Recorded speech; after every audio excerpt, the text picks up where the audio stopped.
मील का या फैक्ट्री का बना हुआ सामान इस्तेमाल करता है। ऐसा ही होता है। Yes. अगर मुझे पेन चाहिए तो मैं अपने घर में बनाऊंगा या किसी कंपनी का लाऊंगा? अगर मुझे साबुन चाहिए तो अपने घर में बनाऊंगा या किसी कंपनी का लाऊंगा? वो फैक्ट्री, मैं साबुन या पेन लेने फैक्ट्री जाऊंगा क्या? या वो फैक्ट्री और साबुन या पेन देने मेरे घर आ जाएगा? ऐसा बिल्कुल भी नहीं होता। कोई भी प्रोडक्ट मिल में या फैक्ट्री में बन के हम तक पहुंचता है तो उसको एक मार्केट से, एक बाजार से गुजरना पड़ता है, तब जाकर वो आप और हमारे एंड यूजर के घरों तक पहुंचता है। और उस बाजार में कई कड़ियां बैठी हैं, अलग अलग नाम से हम जिन्हें जानते हैं। किसी को हम रिटेलर कह देते हैं, किसी को होलसेलर, किसी को एजेंसी, किसी को डिस्ट्रीब्यूटर, और इन सब के ऊपर आपको मालूम है, आप सब पढ़े लिखे लोग हैं, एडवर्टाइजमेंट होती है। ऐसा होता है नहीं होता? Yes. और जितनी भी कड़ियां इस बाजार में बैठी होती है, सब बनाती नहीं है, ये सिर्फ बेचती हैं। इनमें से कोई भी बनाता नहीं है, इसलिए इन्हें कहा जाता है बिचौलिए। क्या कहा जाता है जी? बिचौलिए। एक बार बोल के बताइए क्या कहा जाता है? बिचौलिए। बिचौलियों का एक ही काम है, बनाने वाले से खरीदो और खरीदने वाले तक पहुंचा दो। और इस प्रक्रिया में होता क्या है कि कोई 50 रुपए का सामान कंपनी ने बनाया है और बाजार के थ्रू, बिचौलियों के थ्रू जब ये सामान अल्टीमेट एंड यूजर तक पहुंचता है, ग्राहक तक पहुंचता है, तो अमूमन ये देखा गया है कि इसकी कीमत 50 से चल के यहाँ तक आते आते कितनी हो जाती है जी? 100 हो जाती है। इट मींस कि 50% इसकी प्राइस राइज होगी, हाई 50% की कीमत बढ़ गई जी। ये जो 50% बढ़ गई, ये किसकी जेब से निकलेगी? चलो कोई टेंशन की बात नहीं, ग्राहकों की जेब से ही तो निकल रही है। कई बार हम इसको बहुत कैजुअली ले लेते हैं। अल्टीमेटली वो ग्राहक है कौन?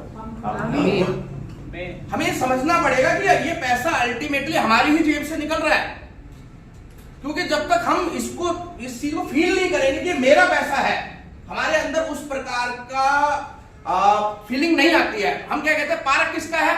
हमारा, तो सब कूड़ा फैला देते हैं। ट्रेन किसकी है? हमारी, सब उसको गंदा कर देते हैं। नाली किसकी है? कोई साफ नहीं करता, सब कूड़ा फैलाते हैं। घर किसका है? मेरा। 3 बार साफ करते हैं कि नहीं करते? जिस दिन आप ये मान लेंगे कि 50% मेरा है, तो आप सीरियस हो जाएंगे कि नहीं हो जाएंगे इस 50% को बचाने के लिए? तो ये जो 50% पैसा ये यहाँ बढ़ गया, ये किसकी जेब से निकला? मेरी जेब से। गया किसकी जेब में? क्या ये कंपनी की जेब में गया? क्या ये ग्राहक की जेब में आया? नहीं, ये पैसा गया बाजार और बाजार में बैठे चंद बिचौलियों की जेबों में। और इससे हो क्या रहा है? इससे हो ये रहा है कि बिचौलिए दिन दुगनी रात चौगनी तरक्की कर रहे हैं। नया सिस्टम क्या कहता है कि कंपनी सामान बनाएगी, कस्टमर सामान इस्तेमाल करेगा। अगर डायरेक्ट कंपनी ने कस्टमर तक सामान पहुंचा दिया तो काम चल सकता है कि नहीं चल सकता? और अगर ऐसा हुआ तो जो सबसे बड़ा फायदा होगा वो ये होगा कि आगे से हमें बाजार और बाजार में बैठे बिचौलियों की जरूरत नहीं पड़ेगी। इट मींस कि जो 50% पैसा इन बिचौलियों में चला जाता था, ये 50% पैसा सीधे सीधे आपको हमें बचना शुरू हो जाएगा। अब हम अपने सवालों पे आते हैं। ये पैसा कहां से आता है जी? पहला सवाल क्या था? ये इतना पैसा कहां से आ रहा है? तो ये पैसा बिचौलियों का पैसा है, ये कंपनी का पैसा नहीं है। हमारे दिमाग में डर लगा रहता है कंपनी भाग ना जाए, होता ही नहीं होता। बिल्कुल कंपनियां भागती है। कहां भागती है? जहां कंपनियों को अपने जेब से देना पड़ता है। क्या यहाँ पर कंपनी को अपनी जेब से देना पड़ रहा है? नहीं। ये तो मिडलमैन का पैसा है। ये कंपनी के पास पहले भी नहीं जा रहा था, अभी भी नहीं चाहिए कंपनी को। पहले भी ये बिचौलियों को जा रहा था। अब कहते हैं बिचौलियों के बजाय अल्टीमेट आपका पैसा आप तक ही पहुंच जाएगा। तो क्लियर हो गया कहां का पैसा है, कहां से आ रहा है इतना पैसा। दूसरा, क्यों आ रहा है, क्यों बांट रही है, इस बात को समझना बहुत जरूरी है आपको लॉन्ग टर्म इसका यूजर बनने के लिए। क्यों दे रही है कंपनी? क्योंकि यहां पर कंपनी को लॉयल कस्टमर बेस मिल रहा है, लॉयल बेस तैयार हो रहा है कंपनी का। देखिए पुराने सिस्टम में बनाने वाला ईमानदार है, वो ईमानदारी से सामान बना रहा है, लेकिन बताने वाला, एडवर्टाइजमेंट करने वाले की कोई लॉयल्टी नहीं है, बेचने वाले की कोई लॉयल्टी नहीं है, और खरीदने वाले तो जन्मजात बेईमान होते ही हैं। क्या शर्माना, हमें चाय खरीद के लाते हैं तो जिसके साथ कप मिल रहा है उसमें ने, अगर बाग बकरी चाय के साथ कप की मिल रहा है कप खरीद लाएंगे। करते कि नहीं करते? 2 डिटॉल के साथ 1 डिटॉल मिली तो हम कौन से लक्स के ब्रांड कौन से, हम डिटॉल खरीद लाएंगे। होता है नहीं होता? और किसी भी कंपनी को, किसी भी मिल को जो सबसे बड़ी चीज चाहिए वो चाहिए पक्के ग्राहक। और यहाँ पर पक्के ना तो प्रचार करने वाले, ऐड करने वाले को ठंडा ठंडा तेल की जगह ठंडा ठंडा पाउडर बोलने के पैसे मिलेंगे, वो तेल छोड़ के पाउडर का ऐड कर देता है। बेचने वाले को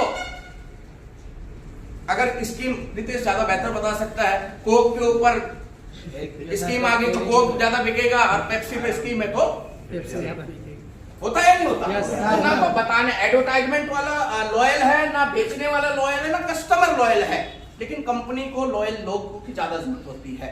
तो कंपनी ने यहां देखा कि यहां इस सिस्टम से लॉयल्टी क्रिएट होती है। क्यों होती है? अगर कोई व्यक्ति आरसीएम में जुड़ा और उसने आरसीएम से 6 महीना राशन खरीदा और छठे महीने अगर उसको 1500 रुपए का भी राशन फ्री मिल गया, तो मुझे ईमानदारी से बताइए कि 7वें महीने या उसके बाद जिंदगी में कभी अगर उसको राशन की जरूरत पड़ेगी तो वो बाजार में जाएगा या पहले आरसीएम की दुकान पर? तो यहाँ सबसे बड़ा कारण क्यों है, कंपनी क्यों बांट रही है? कंपनी को यहाँ पर लॉयल कस्टमर बेस तैयार हो रहा है। क्लियर हो रहा है ये बात? हमें खुद लॉजिकली हम समझ पाएंगे चीजों को, तभी हम लॉजिकली क्लियर कर पाएंगे। ऐसा नहीं है कि यहाँ पर शादाब जी अच्छी अच्छी कहानियां बता रहे हैं या ये दोनों आपस में शादी कर रहे हैं तो आप लोग भी खुश होकर खरीदने लग जाएं। आप समझिए लॉजिकली ये क्यों खुश है, क्योंकि इन्हें ये बात लॉजिकली समझ में आ गई थी, ये काम करे, उन्हें 3 साल में पैसा आ रहा है, अपने आप खुश हो जाएंगे, आप भी खुश हो सकते हैं। क्लियर है कि आगे बढ़े? तीसरा, कब तक आएगा पैसा? ये भी तो डाउट है ना। पैसा किस चीज के बदले आ रहा है? खरीदारी के बदले। कब तक आएगा? जब तक आप खरीदारी करेंगे। सीधी सी बात है, कोई टेढ़ा मेढ़ा कोई हिडन फैक्ट नहीं है यहाँ पर। आपने एक बार साबुन खरीदी, एक बार उसमें जो पैसा बटना था बिचौलियों को बट गया, अगली बार साबुन खरीदोगे तो ही तो अगली बार पैसा मिलेगा। बहुत सारे लोग कहते हैं सर मैंने 3 महीने पहले सामान खरीदा था, सर पैसा नहीं आया। अरे 3 महीने पहले सामान खरीदा था, पैसा आ चुका है, अब इस महीने खरीदेगा तो ही तो अगले महीने पैसा आएगा ना। और क्या कुछ और भी मिल सकता है? इस पॉइंट को समझना बहुत जरूरी है, इसीलिए आज हम यहाँ इकट्ठा हुए हैं। यहाँ पर आपको समझना है कि हम अच्छी सामान के लिए नहीं आए, सस्ते सामान के लिए नहीं आए, डिस्काउंट के लिए नहीं आए हैं, क्वालिटी के लिए नहीं आए हैं। यहाँ पर हम कुछ और के लिए आए हैं। वो आपको बहुत, क्योंकि अच्छा सामान तो आज तक हम खा ही रहे थे ना, कुछ बदला? सस्ता सामान भी खा ही रहे थे ना, कुछ बदला? कुछ बदलना है ना जी। अगर कुछ बदलना है तो ये कुछ और क्या है, इसको समझना पड़ेगा। ये सबसे बड़ी चीज है, आपको मैं बताऊंगा आगे आने वाले समय में। यहाँ पर आपको पार्टनर बनने का मौका मिलता है। क्या मिलता है जी? पार्टनर बनने का। दूसरी दुकान आपको सस्ता सामान दे सकती है, दूसरी दुकान आपको क्वालिटी का सामान दे सकती है, दूसरी दुकान आपको पार्टनर बनने का मौका नहीं दे सकती। मिल सकता है क्या कभी? और पार्टनर बनके ही अमीर बना जा सकता है। आरसीएम बिजनेस आपको अपना पार्टनर बनाता है। जब आप 2000 रुपए का सामान खरीद के इस बिजनेस में ज्वाइन होते हैं, तो आप जिस दिन 2000 रुपए का सामान खरीदते हैं उसी दिन आप 20,000 करोड़ की फैशन शूटिंग प्राइवेट लिमिटेड के पार्टनर बन जाते हैं, 45% के। हाँ, तालियां बजा सकते हैं, बिल्कुल बहुत बड़ी बात है। आपकी गली में एक 5 लाख रुपए के इन्वेस्टमेंट से लगाया हुआ एक बिजनेस, छोटा सा दुकान है, उसमें आपने लाखों रुपए का सामान खरीद लिया है पिछले 20 सालों में, वो भी आपको 1% का पार्टनर बनाने को तैयार नहीं होगा। लेकिन यहाँ पर 20,000 करोड़ की कंपनी आपको अपना पार्टनर बना लेती है सिर्फ 2,000 रुपए का राशन खरीदने मात्र से। ये बड़ी बात है या नहीं है? ये बहुत बड़ी बात है।